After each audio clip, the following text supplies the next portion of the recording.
mapan thugak kanu kadhani nayim lagi mapan thugak kanu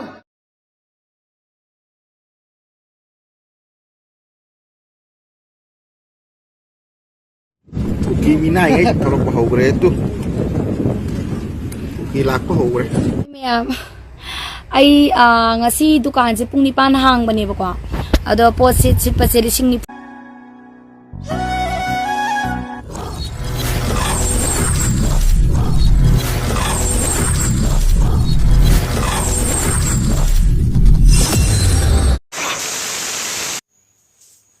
Hello mayam. Hi mayam. Mamaktada ay channel da video Yengbiyu isinaw puna magpo sana to mayag po ngay kay kumna bu utsari. Mayam na thamen do ubdas dum khambira mani ko mayam. Ay na puja ba video si mix ni hay tare. Kuki isinaw singi, Meitei isinaw singi, Pangal isinaw singi video ni. Mayam puna yang mina si wasu yam sanang jero ke ko mayam. Hekta ujan jage. Video sida dan kibu khot kibu yar go su wahi do wata de yar go su mayam na chane non khalang piu ahan video lo khot sage mayam yeng tamina se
ahan biyang kram matungda ani sung lo khot sage the real Nagas. Nagas means the snake people. The real Nagas too, it is us. The Kuki people are the real Nagas. The Kuki people are the real Hindus. Tita say dingacho. The fact, the truth. Look at our design of our cultural dresses. It is a snake design. Once upon a time, there was a girl who a snake came and appeared to her and gave her the gift. And she weaved this design, which today is known as the Kuki. Most of the races of the Kuki people wear this. If you really want to know the true identity of the Kuki people, you will figure out that we are nothing less than the snake worshippers, the original Hindus and the original Nagas. If we talk about the real Nagas mean ani subi yang kram matungda ahum subung lo khot sage nayim lagi mapan thugak kanu kadhani nayim lagi mapan thugak kanu kaba kadhani nayim lagi mapan thugak kanu ahum subi yang kram matungda mari subung lo khot sage कोई वजह तो सुना कि दलों में तमिल से दाने की ओके यार हो रहा manipur ai lấy bro bây giờ cái gì worker manipur ai là siapa cái này không bro mà đây cái security đây tôi đó bây giờ mari mana pisah ya bro ama cái bani siapa lindung bah mana itu bro ya ada kudu macam ni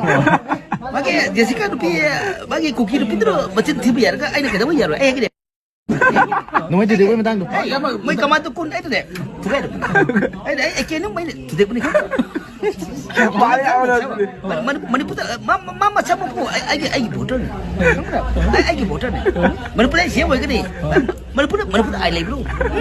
Ai lagi berapa? Ai wang apa? Tapi saya nak tanding dah batu tu. Noi nak kupak kita kuru itu ni apa benda? Ai lagi berapa? Ai lagi bro. Hey, tu nom satu pun cint. ai diri bo kon le ka ta darang mari subi yang kram matungda anga subung lo khot sage hai mayam nasi ai wakhra heninge ngarang nahan angang ani thothoi ba thadok khare ko Maduda Kuki gi mi 11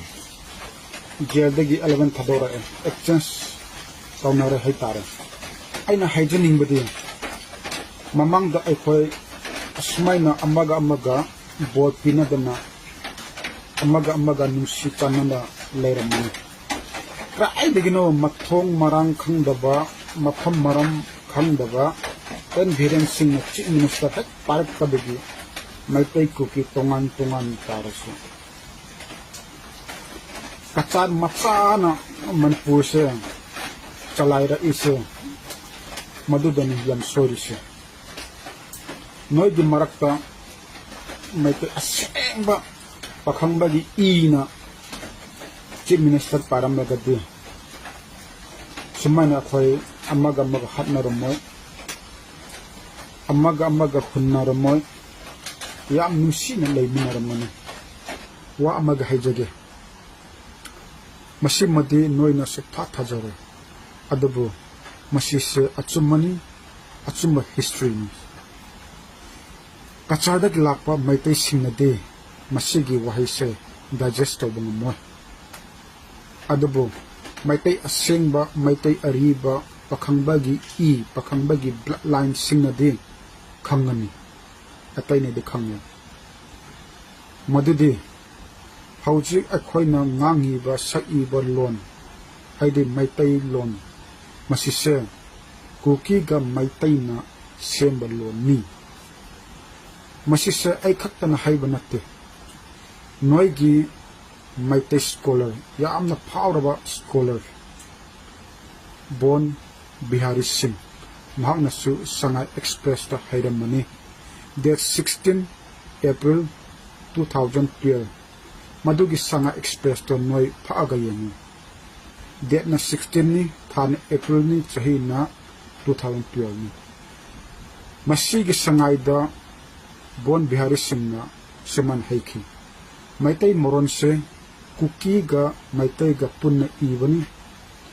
aduga Kanagumba any scholar Meitei oigra Hindu oigra any scholar Kanagumba yanindaba layagadi aiga open debate tawse haina mahakna su mayamda challenge tawrani adubu scholar mayam tumina leikhi maduna takpuri chumme haina takpan masik natte wal Meitei council makhoina su en birenda Meitei mayek sinnaba 2019 to 21 masida kanna takrami Meitei mayek simse Meitei mayek simse hina kanna strashuk chalami maduda en birena suman haiki wana Meitei mayek se university gi level da recognize tawkrabani haujik na karigino amuk simse herise mamang da noina semba yadro phajana haujana karigino simse haujikti Meitei mayek simba yaroi university gi level da recognize tawkhare warau bignu hairega wal Meitei council simsida paukhum en birena pichi adabu mayam nadi khangramoi karigino wal Meitei council na Meitei mayek simse hair ise tanam tana khangam madugi paukhum su IP gi sini Meitei mayek sida Kuki gi maron natraga mayek 9 yawi mapan yawi madugi maram nani well Meitei council simsina Meitei mayek sendokse haina yam kanna strike tawrido sigi maramni masina takpadi Meitei maron se Kuki ga Meitei na semani mga subi ang kamatunga taruk subang bakot sage Hi ma'am. Ay ngasi dukan se pung 9 hangbanebako. Ado pot sitpa se 9,000 ga chama pa yang kai do sitle ado garo kai thoka ga 2,000 ga chabai ni phu khakta tongeba ai din nongma dain tali je ngasi gi 2,000 ga chamai ni phu neba ado 2,000 ji da rani bau yoli neba yam tong de bai di ko posidam handare ma'am thawai noi te taruk subi ang kamatunga tare subang bakot sage ya รู้มั้ย Please so bad Darling so bad what the fuck fuck you Please so bad Tare suba yang kram matungda nipan subong lokot jage Kasami pite na damuhiam hi lan kasin lan hangin mamay nangin nomin kanom te to kicham mu hin hi chiang dong bang ke tung di shalom hiar mamayin kamona teng mai sakun jing hun nomin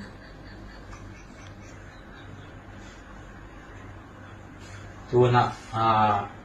ite ding na pat be ni la ma isangam nuai na ya do gam dial khai ma de do mi te dial khai pen aman athua na athua piang ye nong sam tu piang dim the yet lo na ake to na tua ni na chiang mi bo na na dei khai na kam na jang khai na to pen do mi khem pe na le tung mun tom to ma om do mi khem pe na ki sa lo ma hi ma ni na sangam nu tu na bang yang mau kam sia bang yang khut long ngak ni za do ni na thua hen chiang na bang le hi su pen ASEAN ke ma de ngi na che na hi sangam nu phia nga pai na ni nang ma mai na online tung to ni na video tung to ni na mo mai na nang e ke le pen mi pi te so ma mai chang lao wai hi chi ha gan mo ni Malaysia ho ni na nai kha le lang ko na ama wi na pai na ya video ong ki la hi ong ni na zo mi te ni che ye nga hi mi nam lan zo gam dial khai chi pen nắm kê khát lấy cái biểu mà rồi na dầu mi bố bị là hi là ni nói dầu mi khen biểu kịch cũ này mà nè dầu mi hình dầu mi chơi sang na ai đã cả quậy đó là này mà nè hi là sim mo nipan suba yang kram matungda mapan subong lokot jage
mapan suba yang kram matungda tara subong lokot jage Japa Kuki bong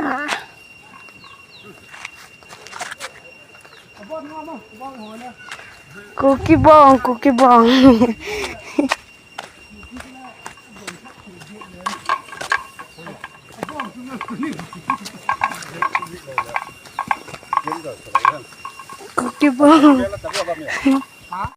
tara suba yang kram matungda tara ga mathoi subom lokot jage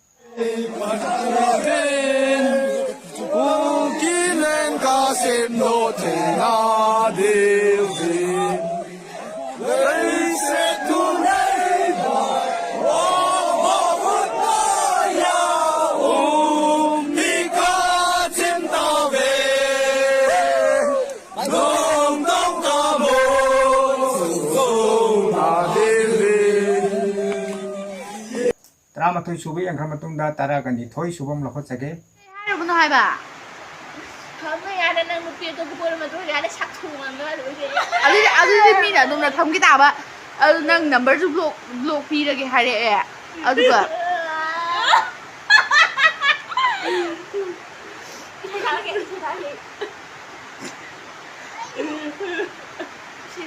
ai da di phasan na hai me du ya dre ma na wari chano hai ba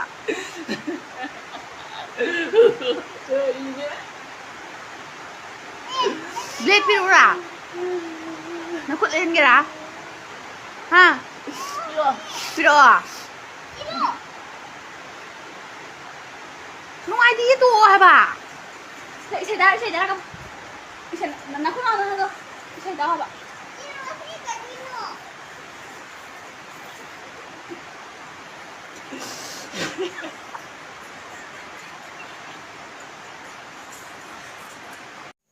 ꯇꯔꯥꯅꯤꯊꯣꯏ ꯁꯨꯕ ꯌꯦꯡꯈ꯭ꯔ ꯃꯇꯨꯡꯗ ꯇꯔꯥꯒ ꯍꯨꯝꯗꯣꯏ ꯁꯨꯕ ꯑꯃꯨꯛ ꯂꯧꯈꯠꯆꯒꯦ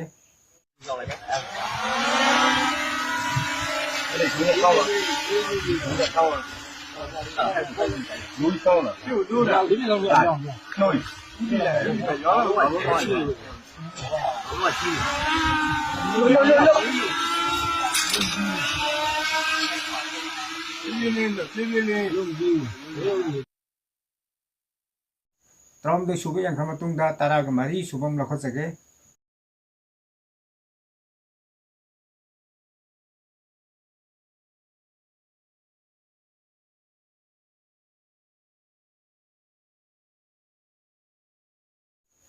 ꯇꯔꯥꯃꯔꯤ ꯁꯨꯕ ꯌꯦꯡꯈ꯭ꯔ ꯃꯇꯨꯡꯗ ꯇꯔꯥꯒ ꯃꯉꯥ ꯁꯨꯕ ꯑꯃ ꯂꯧꯈꯠꯆꯒꯦ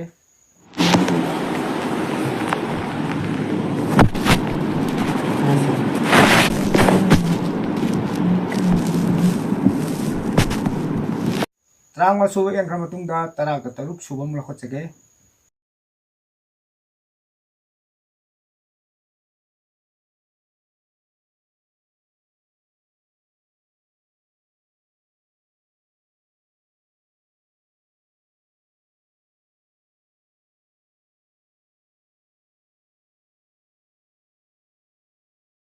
ꯇꯔꯥꯇꯔꯨꯛ ꯁꯨꯕ ꯌꯦꯡꯈ꯭ꯔ ꯃꯇꯨꯡꯗ ꯇꯔꯥꯒ ꯇꯔꯦꯠ ꯁꯨꯕ ꯑꯃ ꯂꯧꯈꯠꯆꯒꯦ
ꯇꯔꯥꯇꯔꯦꯠ ꯁꯨꯕ ꯌꯦꯡꯈ꯭ꯔ ꯃꯇꯨꯡꯗ ꯇꯔꯥꯒ ꯅꯤꯄꯥꯟ ꯁꯨꯕ ꯑꯃ ꯂꯧꯈꯠꯆꯒꯦ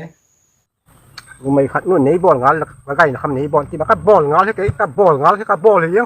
tu lu đã mà rất là bọn chứ nè mình ấy dâm nòng là bọn chứ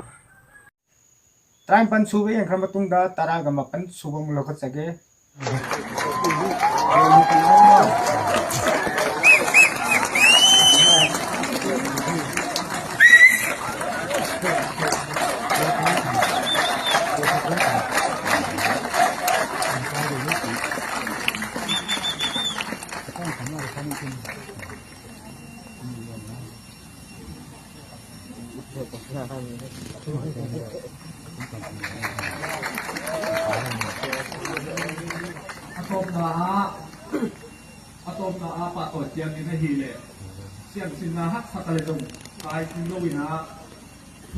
Last video kun suba muk lokhotsage mayam pun yang minase Kuki minai ngay kalau ko hogre tu Kuki lak ko hogre nai ngatur lam si ro noi da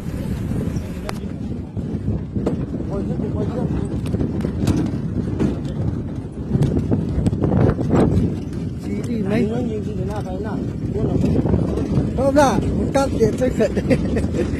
có trả hẳn ra rồi nào thì trả hẳn cô la tông rồi cắt ngủ